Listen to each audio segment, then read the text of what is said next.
Bapak sekalian, tadi komponen yang penting berikutnya adalah prinsip dasar auditor internal. Ya, prinsip dasar auditor internal. Ini ada 10 prinsip yang apabila Bapak Ibu sekalian auditor internal itu belum memenuhi salah satu ini aja ya, sebetulnya belum bisa dikatakan auditor internal yang efektif gitu ya. Dan ini disamerikan, 10 prinsip ini disamerikan dari standar definisi dan kode etik tadi, yang komponen yang lain ya, ada definisi, nanti kita akan lihat seperti apa, kemudian ada standar, dan juga ada kode etik. Yang pertama, auditor internal itu harus mendemonstrasikan integritas. Integritas itu satu kata antara perkataan dan perbuatan. Ya. Kalau bahasa Inggrisnya suka dikatakan sebagai walk the talk, ya, talk the walk.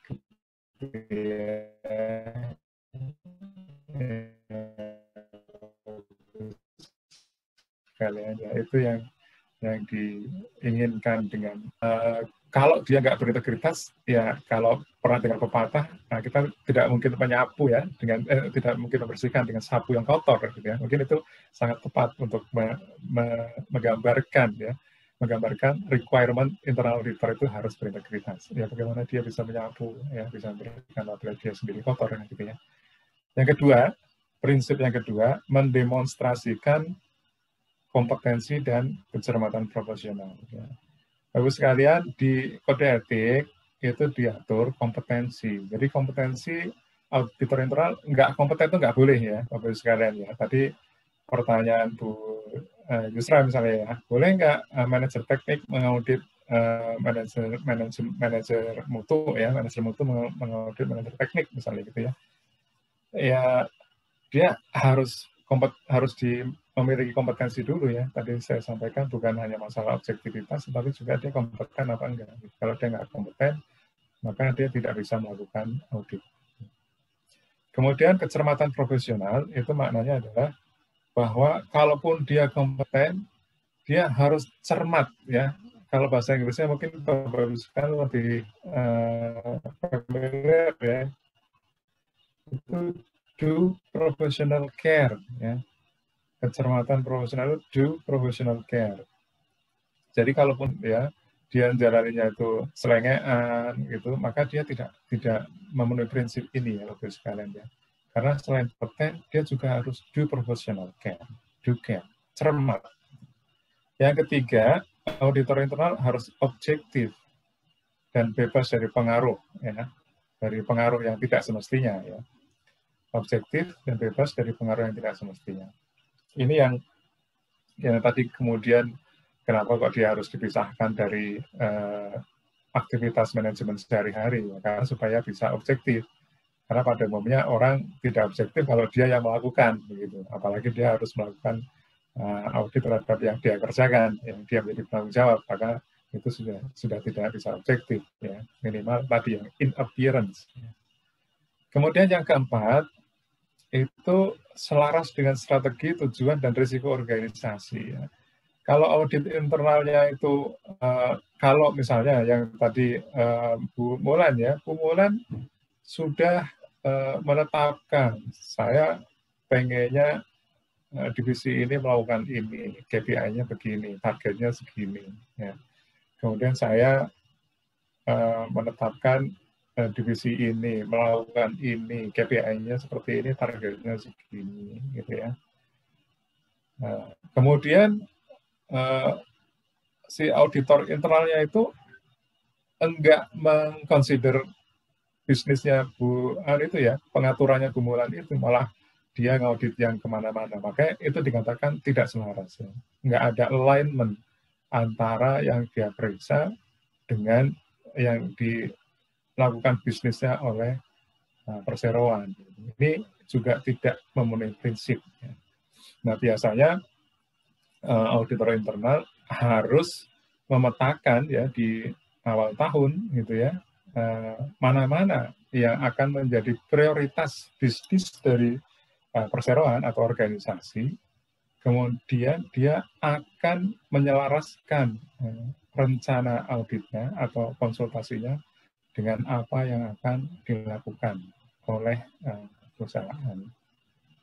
Jadi jangan sampai organisasi jalan kemana, auditornya malah meriksanya apa, gitu ya. Nah, kemudian yang kelima, diposisikan secara layak, ya, dan didukung sumber daya yang memadai. Diposisikan secara layak itu tadi, dia harus ditempatkan di posisi setinggi mungkin sehingga dia itu bisa mengcover sebanyak mungkin area ya, yang bisa dievaluasi, ya, yang bisa diaudit setinggi mungkin. Oleh karena itu, pada umumnya di Indonesia ditempatkan di bawah Presdir. Kenapa? Karena kalau di bawah Presdir atau Dirut, maka dia bisa melakukan audit terhadap semua auditi atau satuan kerja, unit kerja di bawah Dirut, gitu ya. Semuanya bisa diaudit. Kalau dia ditempatkan di posisi di bawah Dirut atau semakin turun lagi di bawah misalnya kepala divisi keuangan, atau mungkin di bawah lagi misalnya di bawah kepala bagian atau kepala departemen misalnya pembukuan, ya makin dia tidak semakin kecil lingkupnya gitu ya. Tadi seperti yang disampaikan Bu Yusra misalnya ya, kalau dia dilakukan oleh manajer kualitas gitu ya, atau manajer teknik, sepertinya dia akan di bawah di bawah direktur yang lain begitu ya. Saya nggak tahu jumlah direkturnya ada berapa gitu ya. Nah, kalau dia di bawah hanya di bawah salah satu direktur, maka dia akan kesulitan untuk menjangkau unit-unit kerja di bawah direktur selain atasannya begitu ya. Jadi ini yang dikatakan diposisikan secara layak ini idealnya adalah dia diposisikan setinggi mungkin ya. Ya kalau di konteks Indonesia paling tinggi menjadi di bawah Dirut ya. Tapi sebetulnya kalau di IPPF ya setinggi-tingginya berarti di luar Dirut ya, di luar CEO ya. Dia di bawah board. Ya. Di bawah board. Dan board of director yang dipakai oleh IPPF ini adalah unit board ya. Unit report itu board itu tidak executing ya, dia oversight aja. Tapi nanti agak berbeda ya, karena yang bertanggung jawab kepada shareholders kan nanti board ya, bukan hanya manajemen. Manajemen itu tanggung jawabnya dalam konteks unitary ya, di Anglo-Saxon system itu, manajemen atau senior manajemen itu bertanggung jawabnya kepada board, ya, board of directors. Nah, kemudian yang keenam, mendemonstrasikan kualitas dan perbaikan berkelanjutan. Ini yang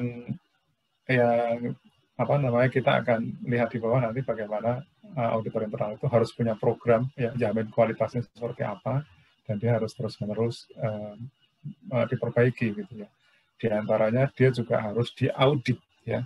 Auditor internal itu juga harus diaudit atau direview atau dievaluasi oleh pihak eksternal ya. Selain dia juga melakukan self assessment. Jadi bukan auditor internal itu bebas-bebasan begitu ya. Dia tetap harus menjamin kualitasnya baik internal maupun eksternal. Gitu. Nanti kita akan lihat dia harus diaudit minimal 5 tahun sekali ya, minimalnya. Paling lama. Kemudian yang ketujuh, berkomunikasi secara efektif. Berkomunikasi secara efektif. Jadi pada akhirnya yang dikerjakan oleh auditor internal itu bukan hanya untuk dia sendiri ya, jangan asik sendiri, tetapi juga dia harus sampaikan kepada manajemen ya, baik senior manajemen maupun operating manajemen dan juga kepada Dekom ya, Dekom. Walaupun mungkin Dekom nanti diwakili oleh komite audit. Nah ini yang harus bisa berkomunikasi secara efektif. komunikasi yang sudah pasti dilakukan adalah dengan laporan audit. Laporan audit itu yang harus secara efektif menunjukkan apa-apa yang menjadi kelemahan-kelemahan, ya, apa-apa yang bisa terus ditingkatkan, apa-apa yang tidak sesuai, ya, apa-apa yang akan memberikan nilai tambah dan seterusnya. Ya.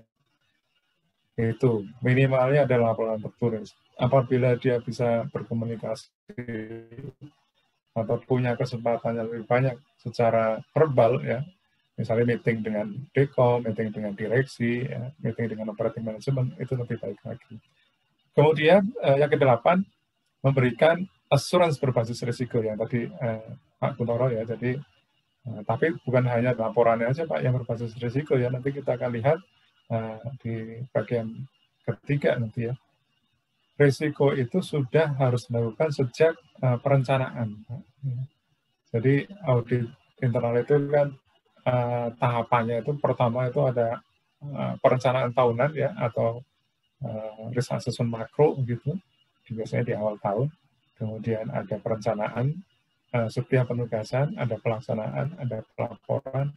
Nah, kalau sudah berbasis risiko, maka dia sejak perencanaan tahunan itu sudah berbasis risiko.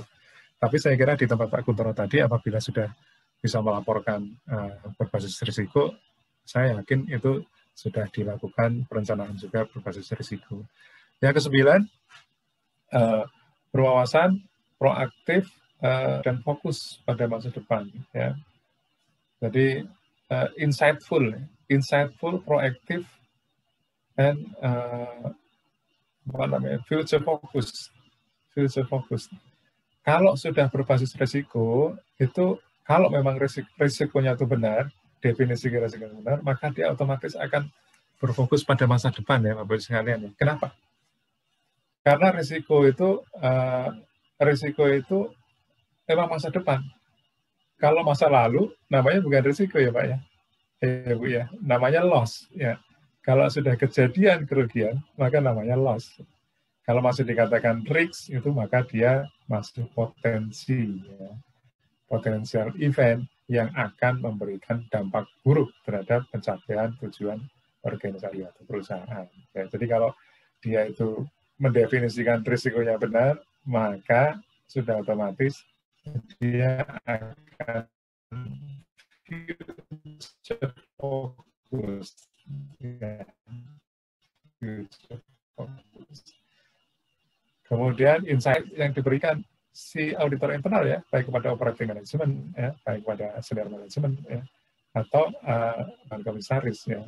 Ya tentunya terutama di bidangnya, ya, GRC. Ya, nanti kita akan lihat bidangnya auditor internal.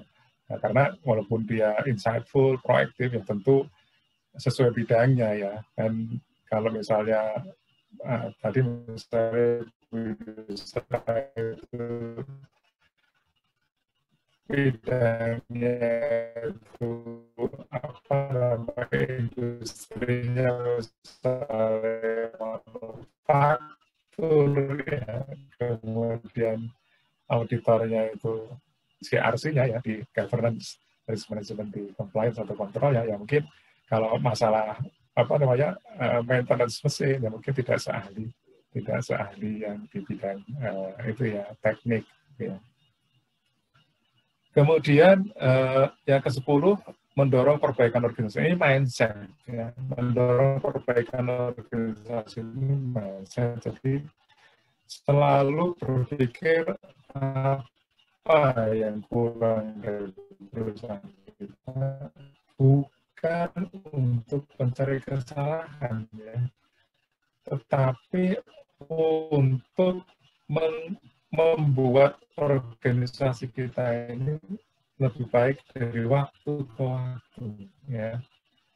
Jadi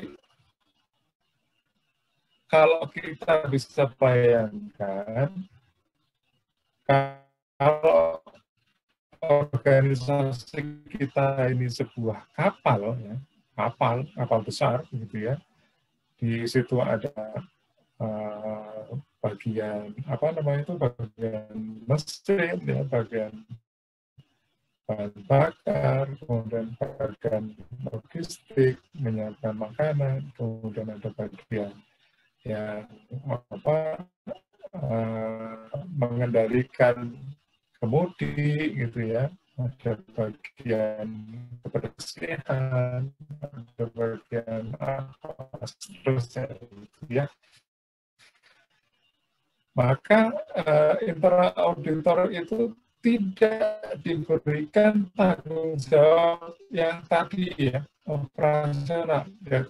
Dia nggak ngisi bensin, solar ya, dia tidak memegang kemudi, dia tidak masak ya, dia tidak